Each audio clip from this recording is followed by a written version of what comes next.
tous et bienvenue dans Débat Foot Marseille sur Football Club de Marseille, sur Provence Azur TV, VAR Azur TV. Dans cette émission, on va forcément revenir sur la très belle victoire de l'Olympique de Marseille face à Lyon. Enfin, une victoire dans des gros chocs au stade Vélodrome. On va en reparler dans la première partie de cette émission. Ce sera le décrassage, un gros débat sur Dimitri Payet qui a flambé ce week-end.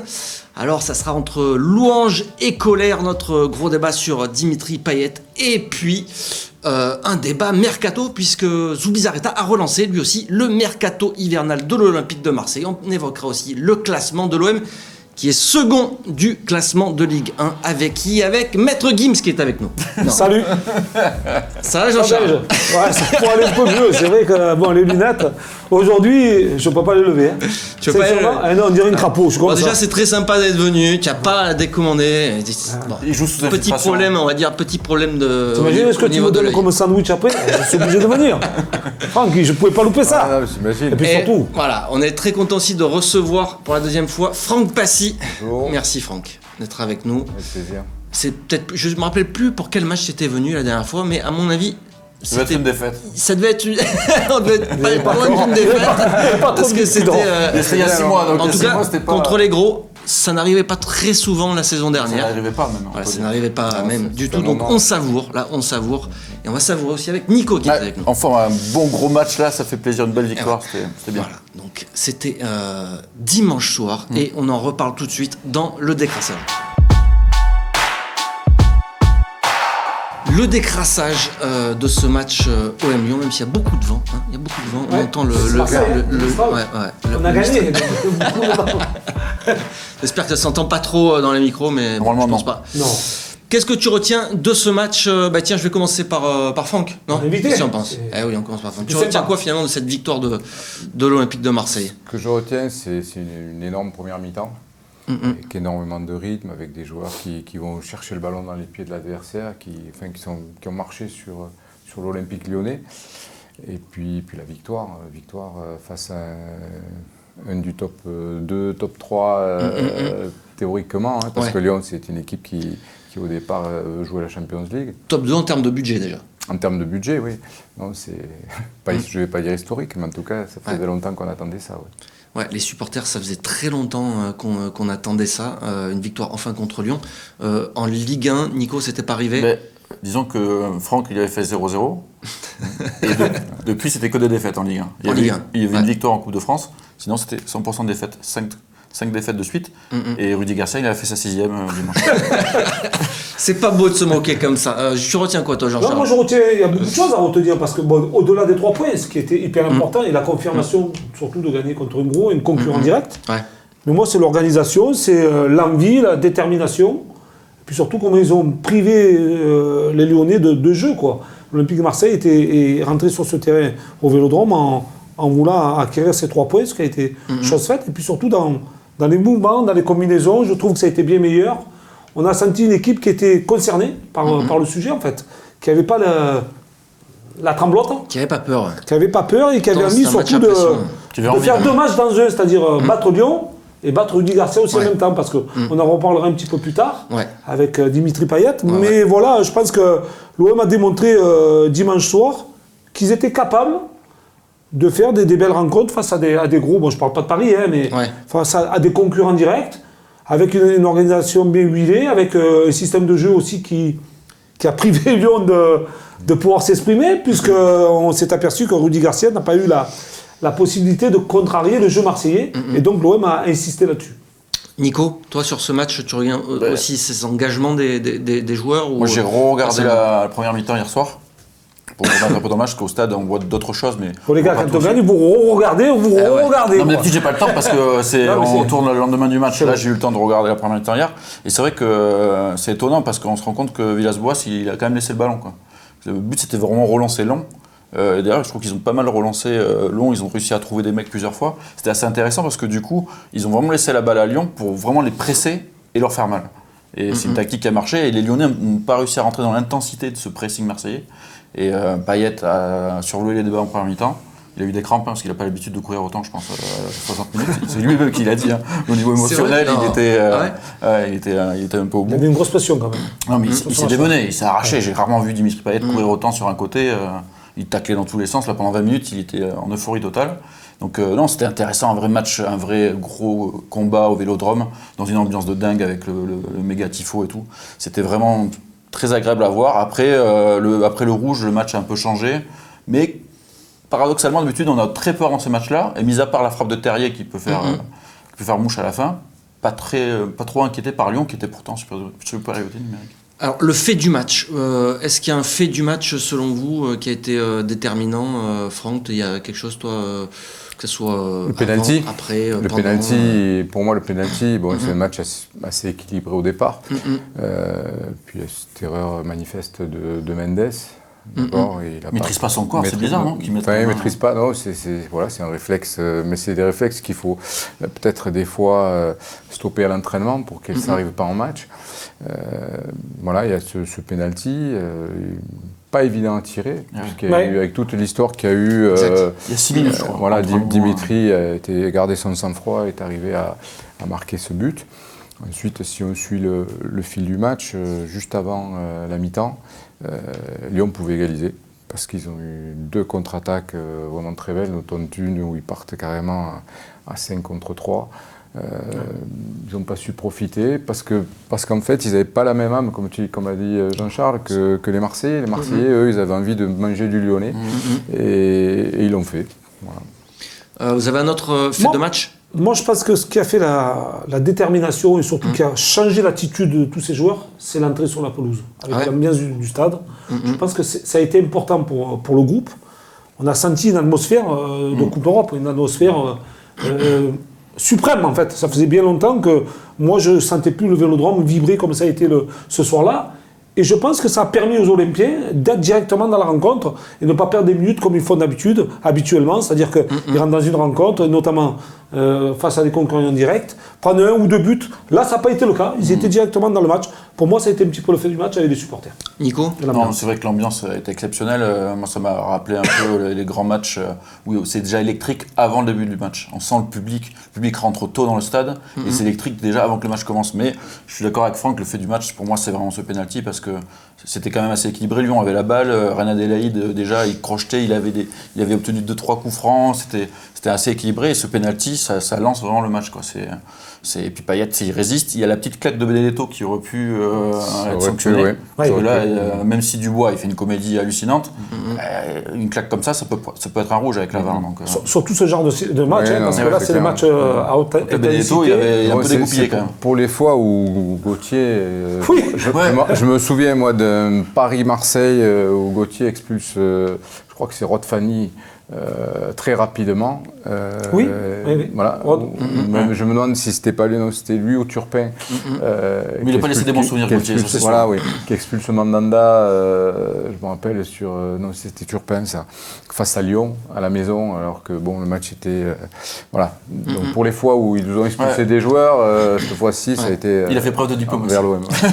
Mais surtout, Franck, ce genre de match, ça se joue que sur des petits détails. Complètement. C'est du haut niveau. Là, ça a été du haut niveau quand même, parce qu'on sentait cette pression des deux camps, les 2 coachs sur les côtés aussi, les présidents, parce que, qu'on le veuille ou non, là, ça avait aussi cette envie de mettre Lyon en avant avec Rudy Garcia, parce que inconsciemment, il l'a fait. Il a fait venir quand il fallait, juste pour titiller l'OM. C'est vrai que... Et puis là, bon, on a vu que les petits détails ont fait la différence aussi. Alors, man and merguez of the match, man of the match. Man of the match, c'est difficile de ne pas le donner à Payet quand même. Payet, Payet, il marche sur l'eau. Alors, si c'est Payet... entre le moment où il marque ce penalty, comme dit Franck, c'est vrai que ça dure 6 minutes. Il y a l'histoire, le laser, le machin, ça dure interminable. Il le met impeccable. Là, il est déjà décharge d'adrénaline. Et après, entre ça et le deuxième but, il fait des roulettes, il met des petits ponts, il fait des extérieurs du pied, il fait une ouverture pour Benedetto, extérieur du pied là, où Benedetto il met la tête pour Lopez. Il est magique, quoi. C'est Payet que tout le monde rêve de voir à l'OM. Et c'est là où il tue le match parce qu'après il met le deuxième but et à 2-0 en fait c'est déjà fini. Man of the match, Payet, vous êtes d'accord avec ça Bien sûr. Bon, y a pas de... Il a même été combatif. Sur ce match-là, il a récupéré des ballons dans les pieds de l'adversaire, qui fait très très peu dans... Le deuxième but. C'est lui qui tacle. Exactement. Donc, je veux dire, c'est tellement rarissime de voir Dimitri faire... Non, mais c'est la vérité. D'abord, il n'a pas un rôle à devoir tacler offensivement, mais là il était sur tous les bons coups, donc moi je pense il a fait les efforts du repli défensif vachement. Il a tout fait, dans cette rencontre-là, il a fait énormément de choses. Alors, merguez of the match, est-ce qu'il y en a sur ce match, messieurs? On n'a peut-être pas forcément envie de, je sais pas, dites-moi si vous avez vu un joueur en dessous du côté de l'Olympique de Marseille. Merguez c'est un peu dur parce que sur ce match-là quand même l'équipe elle a tenu la route, mais il y a deux joueurs qu'on peut pointer du doigt, c'est Alvaro. Pas pour sa première mi-temps où je le trouve vraiment très bon dans les duels, dans l'impact, mais deuxième mi-temps, il avait la tête à l'envers. Il met le gros coup à Aouar, il n'est pas loin du rouge déjà. Oui. Il prend un jaune et après il prend un rouge expulsé. Et le but, il comprend pas. Mandanda lui dit dégage là, il baisse la tête et ça fait but. Donc il est coupable sur le but et il se fait expulser. Donc Alvaro il est pas bon. Et moi j'ai pas du tout aimé la première mi-temps de Bounassar. Qui était un danger permanent pour l'OM parce qu'il a laissé trop d'espace dans son couloir et qui a failli se prendre un rouge au bout de 10 minutes avec un tacle assassin complètement en retard. Tu es d'accord avec ça, toi ou... Pas tout à fait, parce qu'en fait, déjà, il faut penser que je pense qu'Alvaro était blessé. Alvaro a joué tout le match blessé, puisqu'il est venu à un moment donné au bord du terrain, essayer de se faire soigner. Donc, assez rapidement, donc il redémarre la deuxième mi-temps, je pense peut-être aussi avec des petits soucis. Alors il est vrai que sur le but, voilà, il fait une grosse erreur. Et puis Boulin, il a été très important offensivement. Alors c'est sûr que défensivement, peut-être qu'il a toujours ses petits problèmes. C'est un joueur, ça fait 2 ans qu'il joue latéral droit, donc il a des problèmes de placement. Mais par contre, je l'ai trouvé offensivement excellent. Je veux dire, il a tout le temps mis la pression. Je veux dire, un garçon comme Cornet, qui est un très très bon joueur, on l'a pas vu. On l'a pas vu, mais pourquoi? Parce qu'il était dessus, il lui a mis la pression. On l'a vu quand même au début de match, il a 2 occasions Cornet où justement il passe dans son dos. Exactement. Moi, j'ai été impressionné, par exemple, par le travail physique qu'a fait Bounassar sur le match. C'est-à-dire qu'il a été dans tous les coups offensifs, et il revenait chaque fois pour défendre aussi. C'est un volume de jeu. C'était important. Il a un coffre. On sait que Bounassar, une de ses grosses qualités, c'est le coffre qu'il a. Après une belle victoire comme ça, il n'y a pas de meringue. Mais après, dans l'absolu, Bounassar, c'est vrai qu'au niveau de tout ce qu'il donne sur le terrain, on ne peut pas le critiquer parce qu'il court partout, il se démène, il propose des solutions. Mais est-ce que c'est pas un peu décevant? Je ne parle pas du côté défensif, comme tu dis, il a été replacé à ce poste-là, il a des lacunes, c'est normal, c'est pas son poste. Mais offensivement, est-ce que c'est pas dommage que tout ce qu'il propose, tous ses débordements, soient souvent gâchés par des mauvais centres, des mauvais choix? Souvent, c'est le cas. Mais sur ce match-là, je l'ai trouvé très efficace offensivement. Et même le centre à une touche qui n'est pas vraiment d'habitude, Bouna, c'est un centre à 2 touches. Je contrôle et je la mets, et là je mets un bon centre. Là, même le centre à une touche, il a été magnifique. Il y a eu une passe en retrait qu'il a fait, voilà, il s'est trompé, mais non, je l'ai trouvé hyper efficace offensivement sur ce match-là. Ouais. Est-ce que tu es indulgent que Nico? C'est vrai que je vais rester un petit peu. Moi, je ne sais pas défoncer. Non. Il aime bien être méchant, Nico. Tu le mets? Non, il n'est pas méchant. C'est comme les filles, il faut bien qu'il fasse un peu le bad cop. Ils étaient un cran en dessous. Mais moi, j'ai tellement envie de forcer la solidarité du groupe sur des rencontres comme ça, que je ne mettrais pas, tu vois, des notes. Je dirais que l'ambiance, l'envie, la détermination a permis qu'il y a très peu de joueurs qui étaient en dessous de l'état d'esprit. Voilà, donc félicitations. Alors voilà, on va s'arrêter là-dessus pour Men and Merguez et on va passer au classement parce que l'OM fait une très belle opération en s'imposant contre Lyon. Alors déjà, ça permet de mettre Lyon à 6 points, ce qui n'est pas rien, ça fait quand même un petit break. Non ? Après, il reste encore beaucoup de matchs. On sait que ça peut vite, mais quand même, il y a ce petit, ce petit break de réaliser sur un concurrent direct. Franchement, j'ai envie de te dire, le classement ou le break réalisé. L'Olympique de Marseille est deuxième au classement à 8 points du PSG. Ça aussi, je pense que c'est anecdotique. Et on voit que c'est quand même très très serré avec Angers, mais avec Saint-Etienne même. Saint-Etienne n'est qu'à 1 point. Après avoir fait un début de saison catastrophique, avoir viré un entraîneur. C'est l'effet Claude Puel. On a un Claude Puel qui a fait quasiment des miracles. C'est 4 beaucoup de réussite sur les 4 victoires et un nul sur les 5 derniers matchs. Ouais, mais j'ai regardé un petit peu leur On se dit que peut-être si on avait viré un entraîneur l'année dernière, au bon moment... Non, mais je me dis que Saint-Etienne, qui réalise, c'est vrai, des performances depuis qu'à Claude Puel, en fait, les performances, j'ai regardé un petit peu leur match, c'est jamais très très beau. Hein. Il va arriver à un moment donné où ça peut péter et ça peut être l'inverse aussi. Pour l'instant, il passe ric-rac avec un jeu un peu minimaliste, mais il a la réussite, il a la confiance. Oui, ça va dans les deux sens. Tu engrages la confiance, mais quand tu joues pas très bien, que tu gagnes par la volonté, il arrive un moment où physiquement tu es mal et quand tu arrives pour tu as un déséquilibre et c'est là où c'est quand même plus facile de construire comme ça. Mais après l'absence peut-être de certains joueurs, il a mené une stabilité quand même. Ah bah oui, surtout sa rigueur qu'il a quand même une stabilité. Il y a aussi le fait que le joueur de foot est fait comme ça, c'est-à-dire que suivant qui il a comme entraîneur, il réagit d'une manière ou pas, parce que je ne pense pas que... Enfin si, on a vu un changement d'attitude chez les joueurs, ils auraient pu faire la même chose avec Ghislain Printemps. Ils ont décidé que non, à l'arrivée il y a eu un changement et finalement c'est bénéfique pour Saint-Etienne. Alors que c'est eux qui l'avaient voulu quand même, Ghislain Printemps, c'est quand même pas mal quoi. Oui, mais même si c'est eux qui l'ont voulu, à un moment donné, les joueurs, c'est un peu les histoires de Paris avec Tuchel ou avec on respecte ou on respecte pas l'entraîneur et quelque part ça fait des points ça, c'est des points qui s'ajoutent tous les week-ends. Alors si on revient sur l'Olympique de Marseille, qui reste donc sur 2 victoires consécutives et finalement Villas-Boas a un peu réussi son pari parce qu'il avait expliqué que le match de Paris, c'était pas sa priorité, qu'il fallait gagner surtout les 2 matchs suivants, donc Lille et Lyon, et il a gagné. On peut que lui dire bravo, parce que moi déjà de son discours, après en interne, dans les vestiaires les joueurs, certainement autre chose, mais de déclarer que le match de Paris, que Paris jouait notre championnat et que c'était pas grave de perdre, ça m'a pas trop plu. Certes, je pense que le discours en interne était différent. Mais c'est pas ce qu'il a fait sur le terrain par contre à Paris, il a pas joué pour le perdre. Non, mais ce que je veux dire, c'est que c'était pas important, parce qu'on savait que Paris était largement supérieur. Certes, mais ce que j'ai bien aimé, c'est qu'il a dit que les matchs importants, c'était ceux qui allaient suivre et qu'il fallait gagner à tout prix. Et ça a été fait. Donc félicitations à lui, parce qu'il a gagné en fait son pari de ce qu'il disait. Et le match de Paris... on a presque oublié de se dire qu'il avait déclaré des choses à la presse. Et aujourd'hui, ça passait inaperçu dans le discours. De toute façon, aujourd'hui, on sait que Paris va terminer premier, on le sait, dès la première journée. Donc l'idéal, ce serait de gagner le 2e championnat. Ce championnat entre le 2e et le 16e, parce qu'il n'y a que 6 points, non, le 15e. Il n'y a que 6 points entre le 15e et le 2e. Donc c'est vraiment très peu, ce sont 2 victoires. Donc il faut gagner ce championnat-là. Nico, je voulais juste poursuivre un peu avec toi, Franck. C'est désolé, Nico.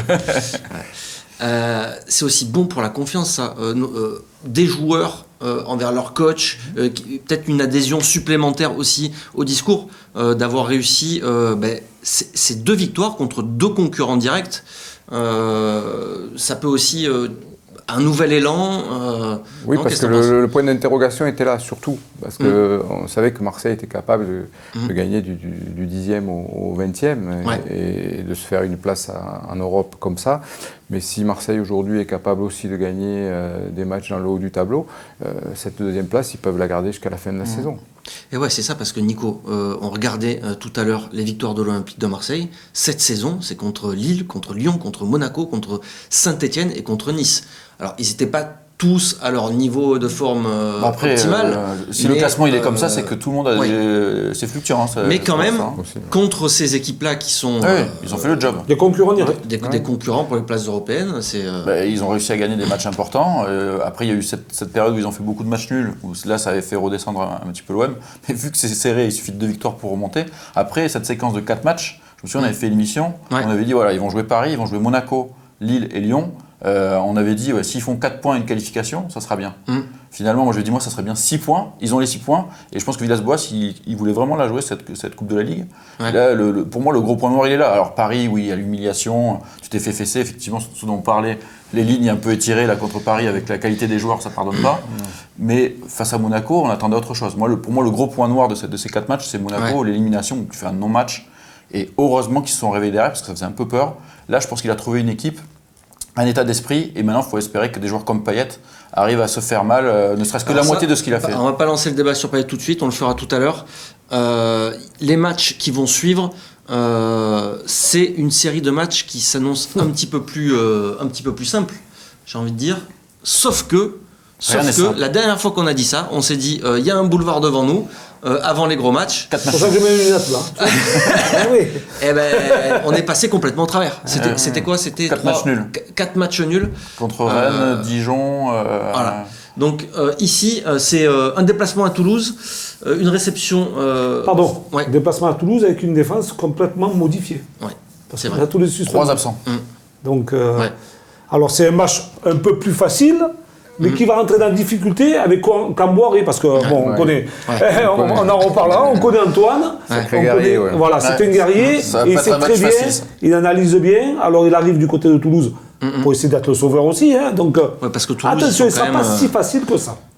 Il y a ça, et puis il y a le fait aussi que l'OM est motivé, on le voit, ils sont très motivés contre Monaco, contre Paris, et là c'est Toulouse qui va être très motivé contre l'OM. Je veux dire, ça c'est un fait que j'avais remarqué lorsque je quitte l'OM et que je joue avec Lille, les équipes ne sont pas les mêmes. On ne compte pas les mêmes équipes. Les équipes qui jouent contre l'OM sont surmotivées. Les joueurs, en début de saison, ils cochent les dates et puis voilà, ils veulent être prêts pour ce genre de match. C'est pour ça que je reviens C'est pour ça que je reviens aussi quand le match de Paris, les joueurs attendent ce match-là pour flamber, et l'OM a attendu le match de Lyon pour flamber aussi, donc il va falloir garder cette intensité. De toute façon, regarde les défaites cette année. Tu perds contre Reims, bon, même si Reims il fait une belle saison, tu perds à Amiens, bon, et Paris, mais les deux autres défaites, c'est des défaites que tu aurais dû éviter quand même. Ah oui. Alors là, jusqu'à la trêve, il y a une série de 6 matchs, 3 à domicile, 3 à l'extérieur, donc Toulouse, Brest, Angers, Bordeaux, Metz et Nîmes. Je ne vais pas refaire le coup du boulevard, mais il y a quand même. Ça n'a pas porté chance. Mais quand même, d'ici la trêve, on peut s'installer. Il y a 3 matchs difficiles, puisque Brest est dans le haut du tableau, Angers est 3e, c'est ça, et Bordeaux, reste Bordeaux. Après, les autres matchs sont peut-être un peu plus faciles, mais bon, il faudra les gagner. Et puis il y a ce match toujours avant la Noël contre Nîmes. C'est à domicile déjà. C'est à domicile, c'est dur, oui, mais ce match avant la Noël, c'est un match très compliqué souvent. Et ça me fait une très belle transition pour passer sur le match de Dimitri Payet qui avait manqué, lui, un des derniers matchs avant Noël, justement. Non, c'est pas ça qui s'était passé. C'est passé, oui. Avec Marcelo Bielsa. Avec Marcelo Bielsa. C'était face à Lille d'ailleurs. Il n'était pas parti en vacances. Il avait donné quelques jours supplémentaires. Il était suspendu. Suspendu, et puis il est revenu un petit peu plus tard. Non, c'est pas ça. Non, c'est Marcelo Bielsa qui lui avait dit de partir en vacances. Ah oui, c'est Marcelo, oui, parce qu'il y a eu un problème et Marcelo. Il avait donné quelques jours supplémentaires. Oui, moi, des anecdotes, on avait tous les jours. Marcelo avait dû lui dire pars en vacances. Je te rappelle plus ce qui s'était passé. Si, je me souviens. Il avait donné quelques jours supplémentaires ou un peu en avance. Il s'était passé quelque chose à l'entraînement. Je ne me souviens pas. Et Marcelo lui avait dit on n'a pas besoin de toi pour le match du week-end, tu peux partir en vacances. Ouais, c'est ça. Et c'est Michi qui avait joué en 10 et qui avait fait un super match. Il marquait d'ailleurs. C'est le gros débat autour de Dimitri Payet. C'est tout de suite. Et oui, messieurs, on va forcément parler de Dimitri Payet, l'homme du match. Est-ce que c'est le meilleur Dimitri Payet qu'on a vu depuis son retour à l'Olympique de Marseille, par exemple? On a connu meilleur quand même que ça, je pense. Dimitri Payet, oui. Là, je pense que... Souvent. Là, tu me mets un peu dans l'embarras. Mais ce que je veux dire, c'est surtout ce qui s'est passé la semaine juste avant de jouer contre Lyon. Les propos, les échanges qu'il y a eu entre lui et Rudy Garcia. Et à un moment donné... Garcia, il n'a rien dit. Mais bon, il n'a rien dit parce que je pense qu'il valait mieux qu'il dise rien du tout. Mais Dimitri Payet a lancé un petit peu le bouchon un peu loin. Et je pensais qu'à un moment donné, au coup d'envoi, peut-être que Dimitri aurait peut-être un petit peu flanché. Ça n'a pas été le cas. Je pense qu'il a été à la hauteur et largement au-dessus de la hauteur pour démontrer qu'il était capable d'être l'homme du match, mais aussi de démontrer à son ancien coach qu'il avait certaines responsabilités dans une équipe quand on lui donnait les possibilités de jouer, ou le brassard, ou pas le brassard, peu importe. Donc voilà, il a répondu par la qualité de jeu, et surtout pour être buteur dans cette rencontre, ce qui a permis, et l'envie. On a tout vu ce soir-là, le tacle, le but, le penalty, où il y a eu les incidents tout autour, et puis bon, quand il va devant Rudy Garcia, qui se gratte un peu les jambes, juste pour lui prouver que, qu'il en avait, et que voilà, bon, moi j'ai J'ai bien apprécié tout ça quand même. Voilà. J'ai aimé la mentalité, l'envie qu'il a mis. Et surtout, ce qu'il a fait, c'est qu'il a traîné ses partenaires avec lui. Il a tiré ses partenaires dans le bon sens. Il leur a montré le bon chemin. Et c'est ce qui a été fait ce soir-là. Comment tu l'as trouvé, toi du grand Dimitri Payet? C'est du grand Dimitri Payet, oui. Dimi, c'est quelqu'un de très talentueux, on le sait.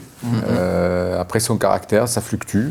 Il y a des jours comme ça où vraiment il a envie de démontrer. Il l'a fait avec Marseille, il l'a fait en équipe de France aussi. Et puis après, il y a d'autres moments où il est moins concentré sur le sujet. Et à ce moment-là, on retrouve le Dimi entre deux, qui tire vers le bas, d'accord. Donc là, s'il a tiré son équipe vers le haut, ce qu'il faut souhaiter, c'est qu'il continue à le faire sur les matchs qui restent, c'est tout. Et ça clôture aussi peut-être un peu le débat de savoir s'il peut jouer à gauche ou pas, où il y avait un débat de dire à gauche, au centre. En fait, s'il veut, il peut jouer partout. Il peut jouer partout, en fait. C'est l'électron libre, cette équipe. Surtout dans ce système de jeu, comme il a été appliqué. Je pense qu'il a eu beaucoup de liberté. Il s'est senti à son aise, et quand un joueur le ressent rapidement, quand on est bien dans une rencontre, quand on prend des responsabilités, on donne beaucoup plus ce soir-là. Et en plus, il avait l'envie, et puis il avait une revanche, il avait tout ce soir-là. Donc, il a tout mis en application. Nico ? C'est bien que Villas-Boas ait décidé de jouer d'une telle façon et qu'il installe les joueurs à leur place et qu'ils ne changent pas. Parce que des petits coups de vent en change, les joueurs après sont perdus. Moi, je trouve ça bien que Villas-Boas ait gardé le cap. Après, Dimitri Payet, c'est étonnant parce qu'en général, là, c'était un peu le premier jour d'hiver, il faisait un peu froid. C'est ces périodes-là où, en général, on le voit moins. Mais là, il avait chauffé l'atmosphère avant le match, donc il était bouillant. Je pense qu'il avait des choses à prouver par rapport à Rudy Garcia, qu'il avait mis de côté la saison dernière, on s'en souvient, quand Rudy Garcia avait un peu changé, donné la place aux jeunes. Il avait laissé de côté plusieurs matchs, je pense qu'il avait une rancœur par rapport à ça. Après, moi, ce qu'il a dit Payet, il a rien dit de fou. Hein. Il a juste dit, je suis étonné de voir un coach qui balançait énormément sur Lyon les rejoindre 3 mois plus tard. On n'est pas parti en bons termes. Ouais, c'est resté correct. Hein, c'était pas... Non, mais après, tu prends des responsabilités quand même. Oui, quand tu vas voir, les médias attendent que ça, Nico. Oui, bien sûr. C'est très bien. Mais je veux dire, les mots en tant que tels, ils n'étaient pas violents. Il a dit, c'était franc. Non, mais il a dit ce qu'il pensait, quoi. Mais ça fait pas beaucoup. C'est beaucoup de com' dans le foot. Aujourd'hui, c'est rare dans le foot.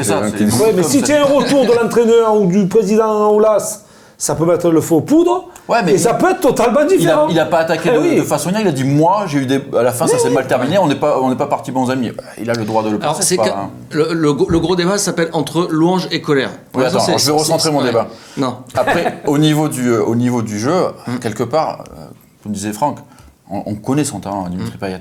Le problème, c'est qu'on aimerait le voir tout le temps. Alors, ok, il ne peut pas jouer tous ces matchs avec autant d'intensité, autant de rage, ça on peut le concevoir. Mais ne serait-ce qu'un quart de ça. Il y a des fois, il ne le met pas, le quart.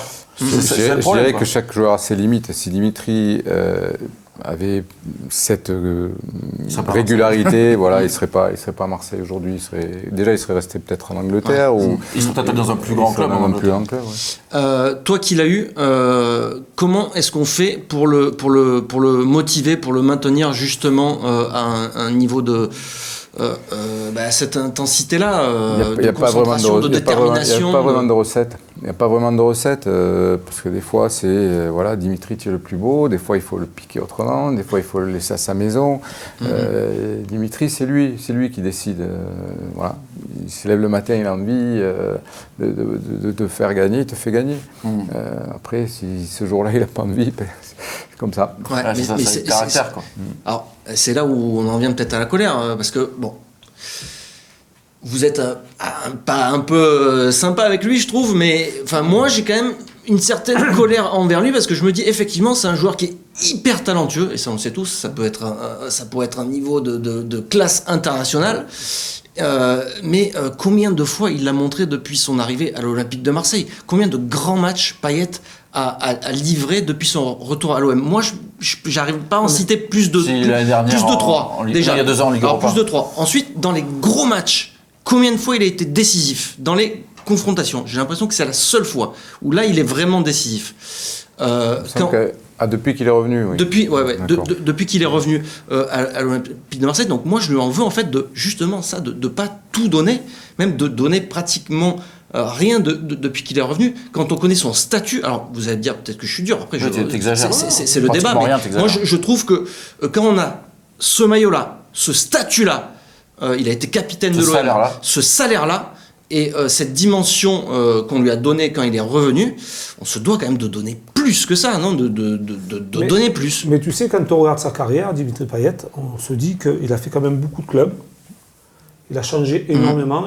Et pourquoi il n'a pas eu la stabilité et pourquoi il n'a pas joué, ou peut-être pourquoi il n'a pas eu la capacité à rester au top des tops, parce qu'il n'a jamais été régulier dans tous les clubs où il est passé. Il a été régulier quand il a enchaîné justement la saison avec Marcelo Bielsa et à West Ham. Il fait 2 ans. Ouais, c'est 2 saisons, il fait 2 saisons. 2 ans, 14 ans de carrière. Non, mais il a fait des 6 mois ailleurs. Ouais. Non, c'est peu pour un entraîneur. Sur les 2 ans, je pense que même avec Marcelo Bielsa, il y a eu des matchs meilleurs. Moins bien. Mais voilà. globalement, sur la saison, il a eu ça se voyait moins parce que le groupe était tellement concerné. Quand l'équipe elle gagne, on voit moins s'il y a des différences de. Non, de toute façon, Dimitri, il y a une chose de sûr qu'il faut être sûr, c'est que Dimitri, lorsqu'il démarre un match, il est à fond. Même quand il n'est pas bon. Je veux dire, c'est pas une question aujourd'hui, j'ai envie de le parler. Non, le mec, il est à fond. Et c'est au fil du match qui. C'est un caractère. Ah ouais. Voilà, il y en a d'autres, des joueurs. Il y en a eu d'autres, des joueurs comme lui. Franck, c'est pas lié aussi aux entraînements qu'il va faire la semaine. Est-ce que s'il a pas envie de. Non. C'est des gens techniques, des joueurs techniques comme ça. Quand on a fait, tu vas confirmer, quand on a fait la préparation, quand on a fait 2-3 mois de compétition, je veux dire, de louper un entraînement ou même de louper la semaine de travail, c'est pas grave. Je veux dire, le joueur, il est capable de jouer. C'est vraiment lui mentalement. Moi, j'ai connu des joueurs au Girondins de Bordeaux, avec Aimé Jacquet, et les Giresse, et les Girard notamment, et Lacombe, qui disaient au coach, aujourd'hui, moi, je cours pas, repos pour moi. Bien sûr. Ça, je te promets, il s'entraînait pas juste, il se faisait masser, de l'entretien, mais ça n'empêchait pas que le dimanche, ils étaient à fond.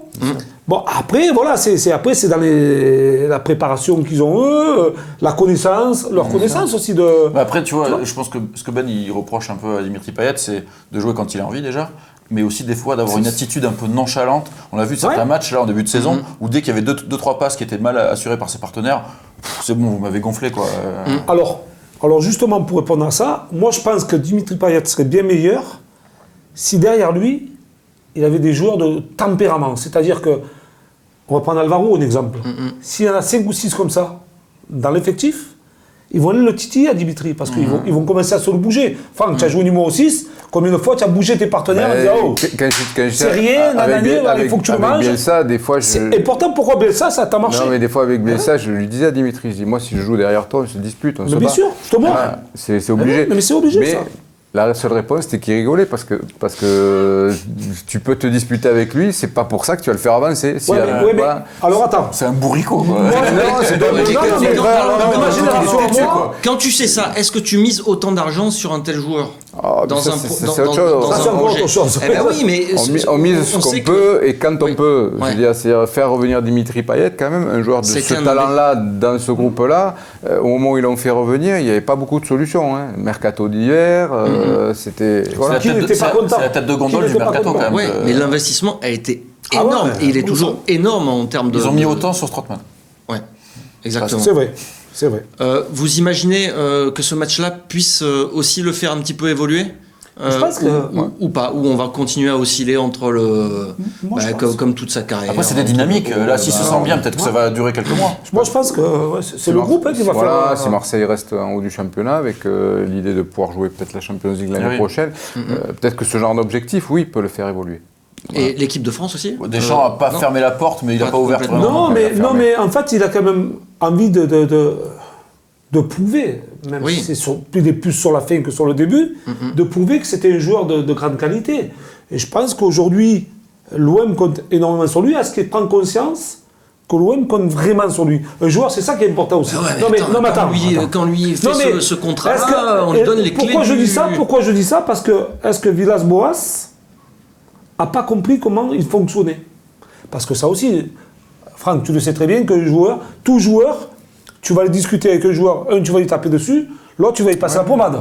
Donc, est-ce que peut-être, il n'y a pas, une communion entre tous les deux? Il y a des fois aussi, il faut le souhaiter. Il y a des choses qui se passent comme ça. Et des fois, tu te dis, mais pourquoi avec lui, ça n'a pas marché? Avec un étranger, il arrive et ça marche. Mais après, c'est comme ça. Là où c'est vraiment complexe avec Dimitri, c'est que j'ai vu faire des fois, être très efficace, d'accord, et pas courir. C'est un joueur qui se démarque sans courir. Oui. C'est le seul joueur que j'ai connu qui se démarque sans courir. C'est-à-dire qu'on le met derrière l'attaquant, il est là, il bouge pas, et puis d'un seul coup il reçoit le ballon, il est bien placé pour donner une passe de but. Donc je crois qu'il faut plus le juger sur son efficacité que sur ce qu'on voit. Parce que quelque part, un joueur comme ça, si à la fin de la saison il a fait, je sais pas moi, 15 passes décisives et il a marqué 10 buts, ben, il aura fait sa saison. Ouais, mais sauf qu'il les a pas. Mais peut-être que c'est... Et après, il faut voir contre qui il les met. Et est-ce que c'est décisif? C'est pas un match des crashers, ça, peut-être? C'est peut-être voilà, peut-être que... Et comme disait Franck, pour revenir à ce qu'il disait, c'est vrai qu'il n'a pas besoin de beaucoup de courses. Non, mais c'est vrai. Il a cette capacité par rapport Mourad dit à chaque fois, c'est lui qui a le plus de passes clés dans le match, c'est lui qui... Mais techniquement, il est au-dessus, techniquement, il est au-dessus. Dans les contrôles, déjà. Il a une facilité qui est différente des autres. C'est pour ça que quand l'OM perd, ben voilà, on tape dessus parce qu'on ne le voit pas courir et que quelque part, ce club-là, les gens, il faut qu'ils mouillent le maillot. Et par contre, quand ça roule, on voit ses passes. Franchement, il y a ça, mais je pense qu'il n'y a pas que ça. Des fois, il est vraiment en dilettantisme, et même ses passes, il les assure pas. Il fait des erreurs techniques sur les coups de pied arrêtés. On sait qu'il a la faculté de le faire. Mais est-ce que s'il n'était pas comme ça, il n'aurait pas autant de talent? Ouais, peut-être. Voilà, je veux dire, il faut prendre le tout. Il y a des joueurs... c'est difficile à gérer un joueur. Oui, mais quand c'est Messi, Messi, des fois, on le voit à la télé, il court pas, il est sur le côté gauche, là-bas, et il n'a plus envie de jouer, il se met sur le côté gauche, il attend. C'est vrai, mais il te fait gagner tous les gros matchs. Quand on le voit, il fait marquer. C'est ce que il faut que Payet, c'est ça, le problème, c'est qu'il n'a pas été assez décisif ces derniers temps. Là, il faut espérer que ce match-là, effectivement, ça peut être un petit déclic cette saison. Nico, je pense qu'il y a un amour différent qui se passe actuellement. Je sais pas. Il y a un truc qui se passe dans le club. Surtout, voilà, ils sont arrivés à créer une bonne ambiance entre les joueurs. Bon, le groupe, il n'a pas beaucoup bougé, quelque part. Voilà, le seul. Que 3 recrues. Et surtout, le problème qu'ils ont aujourd'hui, c'est Flo qui est blessé. Parce que quand Flo va revenir, ça va être encore plus de qualité. Mais bon, s'ils arrivent à créer un groupe, et en n'ayant pas la Coupe d'Europe, en n'ayant que 3 compétitions, enfin même 2 maintenant, c'est une équipe qui peut franchement. Ils peuvent le viser le podium. Voilà, pour viser le podium, ouais. Attends, juste un truc.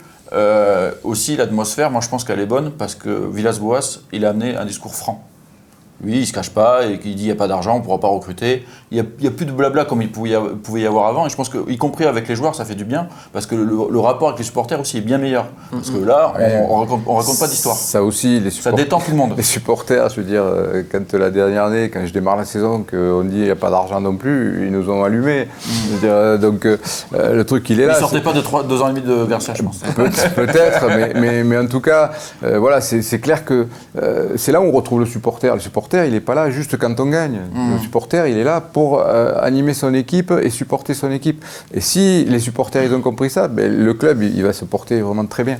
Puis là, tu te trouves dans une situation, où tu es deuxième au classement. Ouais. Tout le monde a envie de jouer. Ah oui. Tout l'effectif tire vers le haut.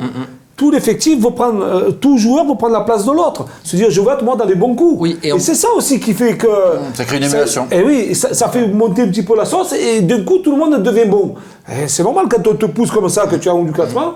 Par contre, si tu es 15e, personne ne va pousser. Tout le monde va se dire, oh, moi je suis en retrait. Et là, c'est pas le cas. C'est peut-être l'inverse qui se passe aujourd'hui.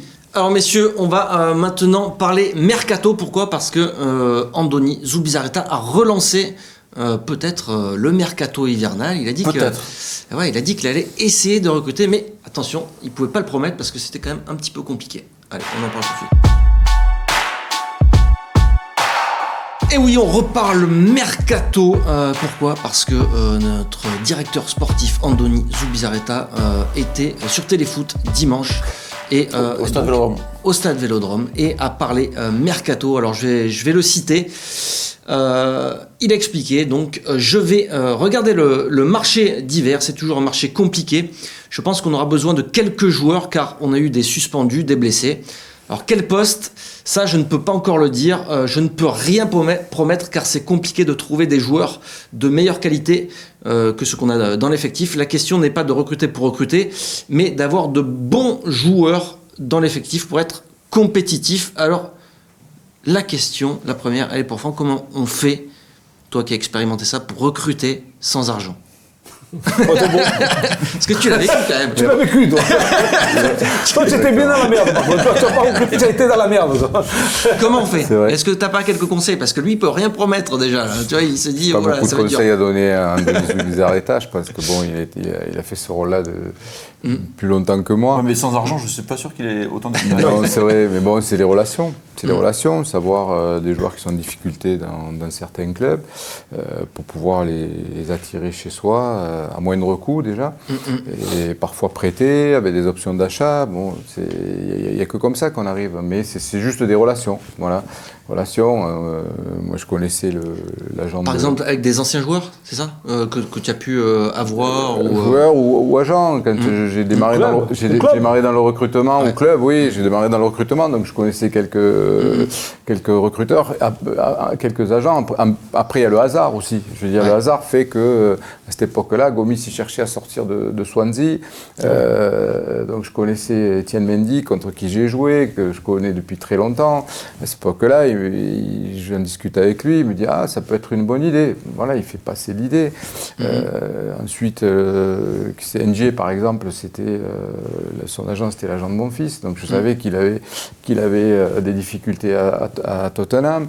Donc c'était une possibilité de le faire recruter. Flo Thauvin, c'était différent puisqu'il avait été là l'année d'avant. Je savais qu'il voulait revenir. Donc voilà, ce sont des paramètres qui font que des fois c'est le hasard. Si on peut trouver un Gomis et un Thauvin il y a un vainqueur aussi au premier gratuitement au mercato d'hiver, je pense qu'on sera bien. Mais tu sais, l'avantage qu'il peut avoir Zubizarreta cette année, c'est que si ça continue comme ça, que tu es deuxième au classement, Franck va te le dire. Quand tu vas contacter des joueurs, quand tu appelles le joueur, que tu es deuxième, ça facilite la tâche. Surtout un joueur en difficulté. Voilà. Ça facilite la tâche. Parce qu'il y a l'idée aussi, voilà, c'est plus facile. C'est exactement. Après, les joueurs ils réagissent à ça. Voilà. Tu te fais prêter les 6 derniers mois avec option ou pas option, peu importe si tu as la Ligue des Champions au bout.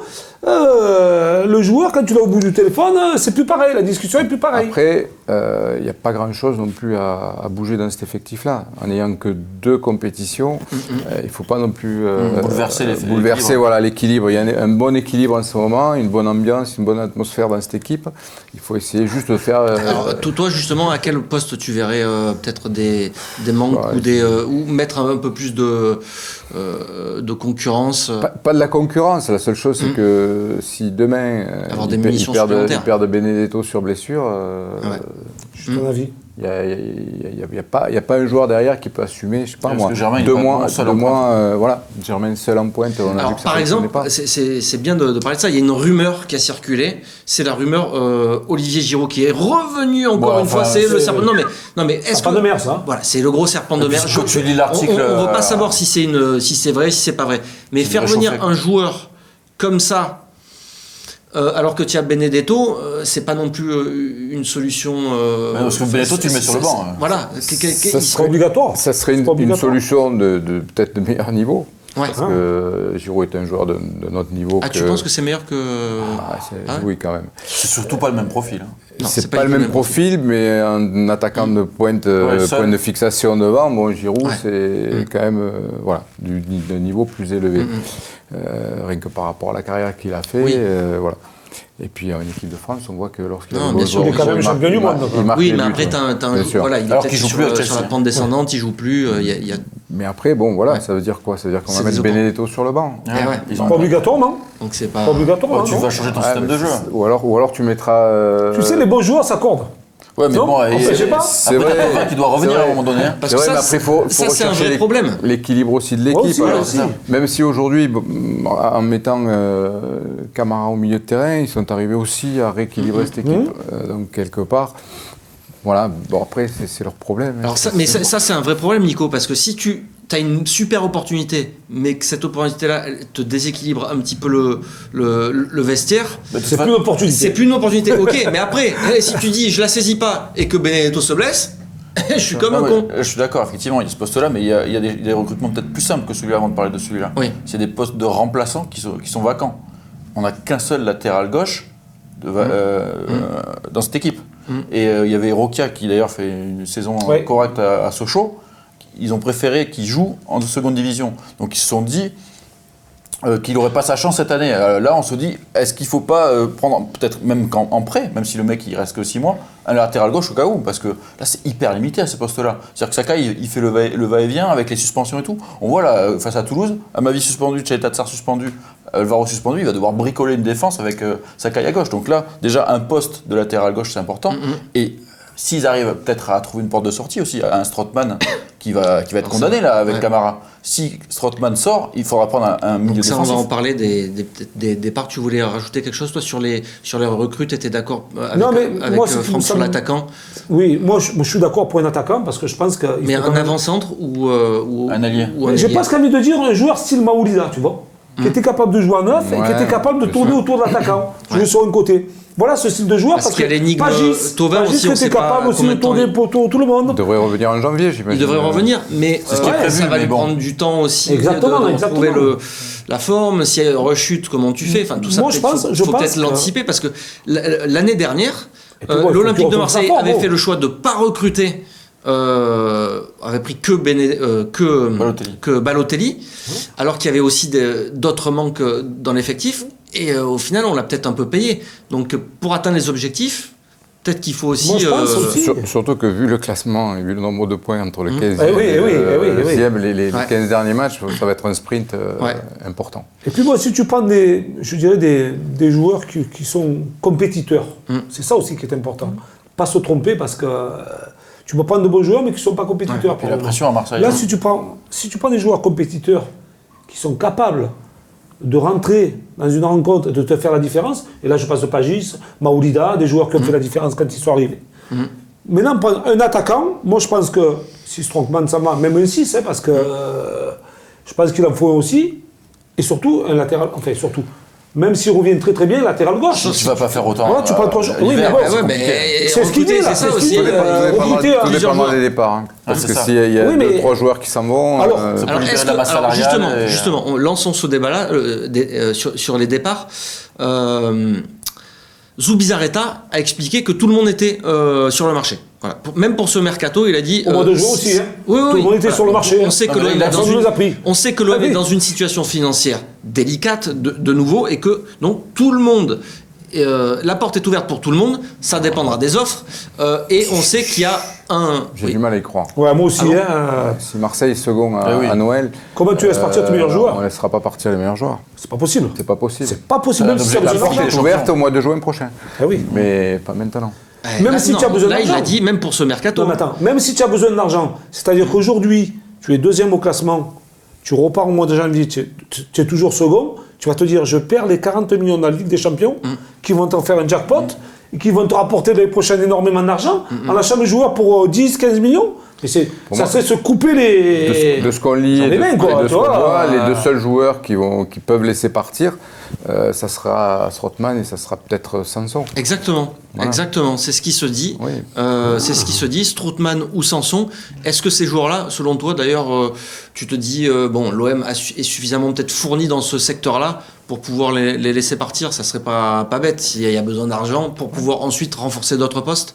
Je dirais plus Strootman que Sanson, parce que Sanson, le match qu'il fait ce week-end, le week-end dernier était extraordinaire aussi. On a vu des choses sur le côté, là, il est capable de jouer là, il est capable de jouer au milieu. Il est agressif en plus. Là. Après, malheureusement, c'est peut-être Sanson qui sera plus facile à vendre.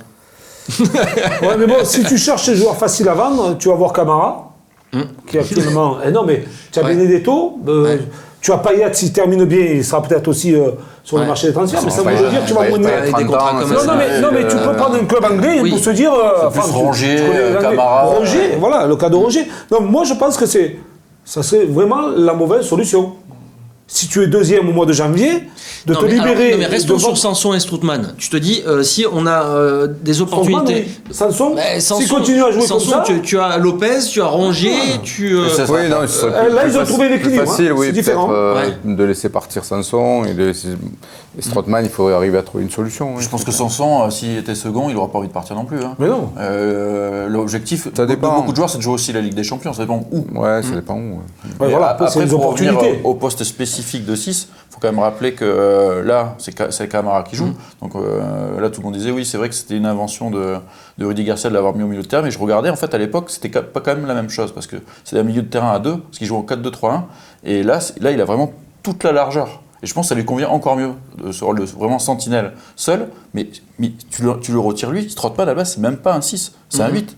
Ah oui. Donc t'as pas de spécifique à ce poste. Même si aujourd'hui il a plus les jambes pour jouer 8, même pour 6, on voit qu'il a plus le coffre, quoi. Donc ça pour vous, ça serait une priorité ou pas? Ou vous vous dites, il faut installer le jeune Camara et tu en penses quoi d'ailleurs de Camara à ce poste-là? Comment tu le vois évoluer? Dès le départ, puisqu'il est rentré dans l'effectif pro avec Mitchell, il me semble, dès le départ, on s'est posé la question de sa taille. Parce que c'est 1m81, 82. Voilà. Pour le très haut niveau, je parle niveau Champions League et tout, voilà, il faut faire un 86, un 90 pour être défenseur central. Donc on s'est posé la question. Après, il est à l'aise techniquement, il a un coffre qui est intéressant. Donc il est vrai que pour lui, ce serait beaucoup mieux qu'on l'installe à ce poste-là, plutôt que de le conserver derrière pour l'évolution de sa carrière, pour plus tard. Parce que les équipes de très haut niveau qui vont venir le chercher, parce que c'est un joueur qui, à 17-18 ans, joue en professionnel dans une équipe comme Marseille, donc c'est Madrid, c'est Barcelone, c'est Tu le vois les titiller aller peut-être taper à la porte de clubs comme ça? Je pense que ce genre de club peuvent être intéressés. Voilà, les clubs de très haut niveau, qu'est-ce qu'ils recherchent? Des joueurs de qualité et qui sont jeunes et qui ont de l'expérience très tôt. Donc quelque part, pour aller titiller ce genre de club, oui, il faut l'installer Camara au milieu de terrain. Ouais. Lui, il a dit que son poste préférentiel, c'était défenseur central. Après, il peut peut-être aussi changer d'avis, comme tu dis. Il faut qu'il s'installe. S'il fait toute une saison à ce poste-là, que ça cartonne que l'OM est en Ligue des Champions, il changera peut-être d'avis. En tout cas, il a les qualités pour. Oui, et je pense que c'est un jeune assez intelligent, assez réfléchi. Il va vite s'apercevoir que dans ce rôle-là, il aura moins de difficultés quand il est le dernier homme sur le terrain. C'est-à-dire que là, un duel perdu au milieu de terrain, c'est important, mais c'est moins dramatique que quand tu perds un duel en tant que libéraux. Parce qu'en tant que libéraux, si tu perds le duel, c'est-à dire qu'il est face au gardien de but. Donc, c'est pas que je veux dire qu'il y a moins de responsabilité. Déjà, son jeu il est en face. Très souvent, c'est de longs ballons aériens. Et c'est un duel assez rapproché. Que quand tu fais du 1 contre 1 dans les 20 derniers mètres ou les 30 derniers mètres, c'est autre chose. L'anticipation, le dernier tacle. C'est de l'expérience. Voilà. C'est de l'expérience. Donc, pour lui, c'est peut-être aussi un changement qui va lui permettre de gravir des échelons et de se rendre compte que peut-être qu'à ce rôle-là, c'est plus facile pour lui d'aller couper de 10 mètres sur un côté et 10 mètres sur l'autre et des ballons aériens aller au duel plus facilement que quand il est derrière. Moi, je le sens plus à l'aise dans ce système-là, 4-3-3, justement, comme je disais, avec tout l'espace et derrière avec Alvaro et Chalet Tatsar. Là, Chalet Tatsar, il a le prototype. Il est grand, il est costaud, il court quand même assez vite. Donc ça peut être un bon équilibre. Il va les rendre meilleurs. Il va les rendre meilleurs parce que jusqu'à maintenant, les défenseurs centraux étaient très peu protégés dans cette équipe. Là, avec un joueur comme ça devant, ils sont plus protégés, oui, bien sûr. Et puis très jeune aussi. Si on revient sur le mercato et l'avenir de Camara, par contre, si on commence à le trimballer d'un poste à l'autre, ça peut être problématique pour lui aussi. Il va falloir qu'il s'installe. Parce que les clubs, ils vont plus savoir à quel poste, en gros, quel est son vrai poste. Est-ce que c'est déjà l'équipe de France aussi, je l'ai vu jouer au milieu de terrain.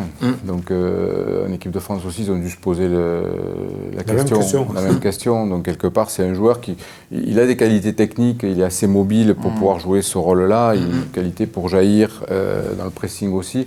Donc, quelque part, lorsque le joueur a les qualités, après, il faut juste le régler tactiquement et il n'y a pas de problème. Allez messieurs, on va s'arrêter là dans cette émission. Merci Nico, merci Franck, c'était un plaisir d'avoir de nouveau parmi nous. Merci, c'était quoi déjà ton Maître Gims. Maître Gims. Merci Maître Gims d'avoir Maître Gims d'ailleurs, c'est Gims. C'est Gims. Tu peux nous faire un petit truc a cappella ou pas? Vous avez vu la pêche que j'ai prise? Mais eux ils sont ruinés. C'est toi qui as tapé sur le bus, non? C'est moi qui ai pris la pierre. C'est moi qui ai pris la pierre surtout. Allez, merci messieurs. Prochain débat foot Marseille, ce sera jeudi, mais dans 10 jours pour l'avant-match. Tu me donnes du repos. Et ouais, un peu de repos. C'est la trêve internationale. Ça va pas te faire de mal, Jean-Charles. Mais on va publier l'interview qu'on a fait ensemble avec Eric. Eric Dimeco, la semaine dernière. Qui nous a régalé d'ailleurs. Ouais. C'était très très bien. C'était un super moment. On remercie. Il faudra faire ça avec Franck. Oui, mais carrément. Oui. Très bien. On va faire ça avec Franck. Comme ça, il peut pas dire non là, tu vois. Il peut pas dire non. Voilà, on l'a piégé. Allez, merci messieurs. À très bientôt sur Football Club de Marseille. Ciao, ciao.